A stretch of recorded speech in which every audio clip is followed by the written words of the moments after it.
Halo, assalamualaikum warahmatullahi wabarakatuh. Pada pertemuan minggu keempat kali ini, saya akan membahas materi mengenai karir di dunia broadcasting, khususnya di dunia radio broadcasting. Kemudian setelah itu kita akan sedikit membahas mengenai alat-alat apa saja sih yang ada di ruang studio siaran. Yuk kita simak dan pahami materi minggu ini. Bidang broadcasting adalah salah satu bidang yang cukup diminati dalam meniti karir. Bekerja di industri radio kerap dianggap membanggakan dan cukup bergengsi. Selain radio, pertelevisian juga dianggap demikian. Meskipun industri digital perlahan mengerus industri pertelevisian dan radio, namun nampaknya hal ini tidak berdampak pada minat anak muda untuk berkarir di dunia broadcasting. Nah, ini adalah lulusan-lulusan yang pada umumnya sering menempati dan mengisi posisi penting di dunia broadcasting. Nah, ini biasanya lulusannya dari ilmu komunikasi, dari desain komunikasi visual, dan dari multimedia.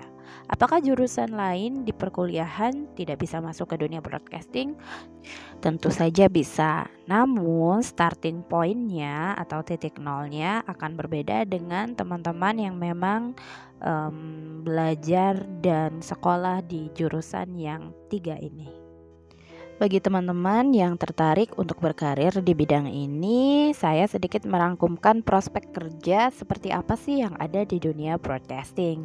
Kita batasi materi hari ini hanya untuk broadcasting di radio ya. Yang pertama adalah video editor. Salah satu pekerjaan yang sedang banyak dicari adalah video editor. Pasalnya, pekerjaan ini tidak hanya terbatas untuk lingkungan televisi saja, namun sudah masuk ke ranah yang lebih kecil lagi. Bahkan di radio pun sering dicari video editor. Nah, meningkatnya konten kreator di berbagai sosial media seperti YouTuber hingga selebgram memperluas peluang seorang video editor. Tak berbeda dengan yang bekerja di industri TV, seorang editor video untuk media-media online pun dan radio memiliki tanggung jawab yang hampir sama. Seorang editor video pada dasarnya harus memahami aplikasi editing video secara profesional dan dapat mengubah video mentah menjadi konten yang layak dikonsumsi. Apakah ini relevan dengan yang ada di radio? Tentu saja, karena radio saat ini berkembang tidak hanya sebatas audio saja, namun mereka juga punya sosial media. Nah, itu konten-konten yang ada di dalam sosial medianya tentu saja dibuat oleh tim video editor. Kita beralih pada karir untuk menjadi penyiar radio atau announcer. Nah, kalau di pertelevisian namanya anchor. Nah, karir yang lain yang tak kalah banyak peminatnya bidang broadcasting adalah penyiar radio. Dengan kemampuan berbicara yang baik dan jelas, hampir semua orang bisa menjadi penyiar radio, meskipun bukan lulusan komunikasi atau sejenisnya. Namun, dengan latar belakang pendidikan yang sesuai, tentu akan lebih mudah dalam menjalankan pekerjaannya. Penyiar radio tidaklah hanya berbicara kepada pendengar di balik mikrofon, namun ia juga harus memiliki kemampuan yang multitasking. Salah satu kemampuan lain yang harus dimiliki adalah bagaimana mengoperasikan berbagai peralatan yang terdapat di ruang studio dan menjadikannya sajian menarik bagi para audiensnya. Yang ketiga adalah reporter. Apa sih yang membedakan announcer dan reporter? Yang membedakan sebetulnya hanya tempatnya saja sih. Kalau announcer itu lebih di ruang studio siaran, namun untuk reporter lebih sering berada di lapangan. Profesi lain yang cukup bergengsi di dunia radio broadcast adalah sound engineering.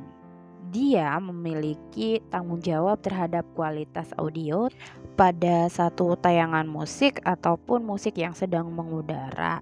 Dan seorang sound engineering ini tidak menutup kemungkinan juga dipergunakan pada saat acara konser. Nah, kita beralih pada profesi lainnya, yakni seorang produser. Dalam dunia broadcasting ada profesi lain yang tidak kalah penting dari yang lainnya. Bisa dibilang profesi ini justru adalah otak dari berbagai program yang dibuat. Produser program tidak hanya ada untuk televisi, namun juga di radio, bahkan di media lain seperti YouTube. Seorang produser pada radio bertugas untuk menyiapkan beragam materi siaran seperti rundown, kemudian naskah yang sudah dipersiapkan oleh copywriter. Ia juga harus memastikan siaran berjalan sesuai dengan yang telah direncanakan dan dikonsepkan. Oke, kita lanjut ke profesi berikutnya, yakni voice over atau dubber. Istilah ini digunakan untuk menjelaskan suara latar dari sebuah video. Voice over ini biasanya digunakan pada film, animasi, hingga iklan. Nah, pelakunya disebut sebagai dubber. Voice over merupakan teknik produksi di mana suara digunakan di radio, TV, pembuatan film, atau lainnya. Seperti yang sedang saya lakukan sekarang ini disebut sebagai voice over. Dalam fungsinya, voice over ini memiliki variasi tergantung pada jenis video yang menyertainya. Kalau dalam iklan, komersil, video promosi, kegunaan voice over adalah untuk memberikan informasi tambahan tentang suatu produk atau layanan. Voice over di dunia broadcasting radio digunakan untuk memberi penjelasan dari berita yang ditayangkan. Yang terakhir adalah copywriter. Nah, kalau copywriter saya rasa Mas dan Mbak sudah pahami ya fungsi dan tanggung jawab dari seorang copywriter. Oke, kita lanjut pada alat-alat siaran yang mungkin harus kalian ketahui. Yang pertama ada mikrofon dan headphone. Ini adalah dua alat yang tidak bisa berjauhan ya. Kenapa sih radio itu butuh headphone dan mikrofon? Karena dua alat ini terbilang sangat penting karena yang kita ketahui bahwa output radio adalah audio. Jadi kalau tidak ada mikrofon ataupun tidak ada headphone, nah semua informasi ini nggak akan sampai nih pada para pendengar. Kenapa? Karena keduanya memiliki fungsi mikrofon untuk menghantarkan suara. Sedangkan headphone fungsinya untuk memonitor suara dan lagu yang diputar atau yang sedang mengudara. Suara yang dikeluarkan headphone biasanya sama seperti apa yang pendengar dengarkan di radio tersebut. Fungsi headphone lainnya adalah untuk mengantisipasi booming jika kita menggunakan speaker kontrol yang biasa. Karena di saat sedang on air, otomatis suara akan keluar juga dari speaker dan itu masuk ke dalam mikrofon yang sedang menyala. Jadi kurang lebih seperti ada bunyi noise ya. Oke, alat yang kedua adalah audio mixer. Alat ini untuk mengatur kendali suara yang akan dikeluarkan ke udara. Seorang penyiar harus memiliki keahlian memix lagu dengan mixer yang disebut sebagai mixing. Namun, karena perubahan zaman yang cukup pesat, sekarang sudah ada mixer konsol yang bisa memproses lagu-lagu yang akan diputar. Yang ketiga adalah software. Nah, ini juga cukup penting ya. Beberapa radio di seluruh dunia memiliki software jagoannya masing-masing. Tapi ada software yang paling terkenal di kalangan radio broadcast, yakni Matrix dan RCS. Fungsi software ini adalah untuk mengatur semua data, lagu, skrip, insert, jingle, dan lain sebagainya yang kemudian diolah menjadi sebuah informasi yang akan didengarkan oleh para pendengar.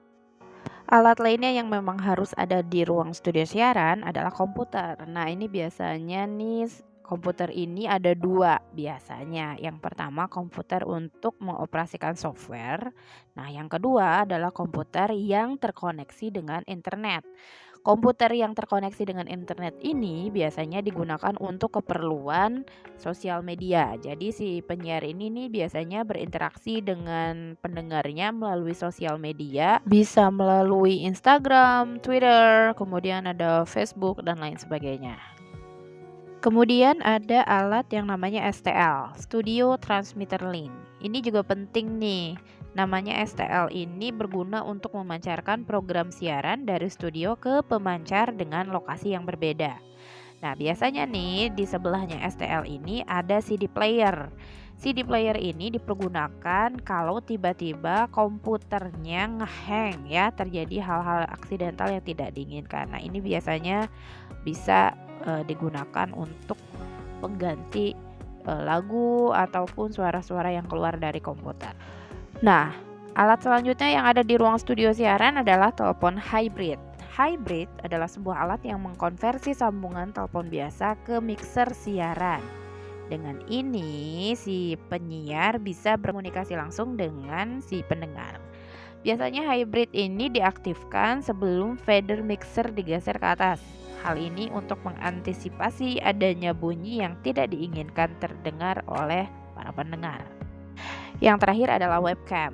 Nah, nggak semua di ruang studio siaran ini memiliki webcam. Cuman ada beberapa radio yang mempergunakan webcam. Salah satunya adalah Trax FM. Nah, kenapa sih kita menggunakan webcam? Ini biasanya untuk mengetahui si aktivitas penyiar saat itu juga. Jadi kayak secara live gitu ya, kita nontonnya bisa dilakukan lewat streaming. Oke, kita sampai pada pertanyaan yang masuk dalam kuis hari ini. Selain alat-alat yang tadi dikemukakan sebelumnya, apa sih yang jadi bagian paling penting? Semuanya penting, tapi ini paling penting. Kira-kira apa nih? Coba kalian tebak sendiri. Jawabannya nanti berbarengan dengan jawaban kuis hari ini ya. Baik, kita masuk ke slide yang terakhir, yakni hal-hal apa sih yang perlu dimiliki untuk bekerja di industri broadcasting. Nah, yang pertama adalah passion. Ini adalah hal yang paling utama yang dibutuhkan untuk bekerja di industri broadcasting. Jika kamu memiliki passion dalam bidang apapun, karir kamu akan beranjak karena prioritas kamu dalam bekerja adalah mencapai goals atau impian dalam hidup kamu. Yang kedua adalah kenali diri sendiri. Nah, di industri broadcasting kamu akan bertemu dengan banyak orang. Supaya kamu bisa nyaman berkenalan dengan orang lain, kamu harus mengenal diri kamu sendiri. Dengan begitu, kamu akan lebih mudah mengenalkan dirimu kepada orang lain. Ini akan berguna supaya kamu bisa merepresentasikan diri sendiri atau perusahaan dimanapun kamu bekerja.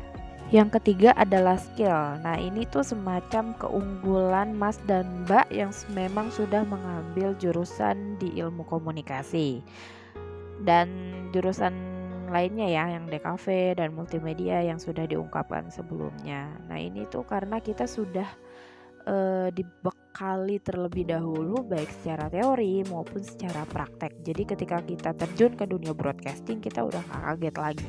Yang terakhir adalah jam terbang. Ya, semakin kamu berpengalaman, maka sebetulnya semakin banyak hal yang kamu ketahui. Jadi kalaupun kamu melakukan kesalahan di tahun pertama, saya rasa masih wajar ya, karena kita belum tahu nih salahnya gimana. Tapi ketika sudah menginjak tahun kedua, ketiga, dan seterusnya, kamu akan lebih expert di bidang kamu. Oke, sekian untuk materi hari ini. Terima kasih atas perhatiannya. Wassalamualaikum warahmatullahi wabarakatuh. Dadah.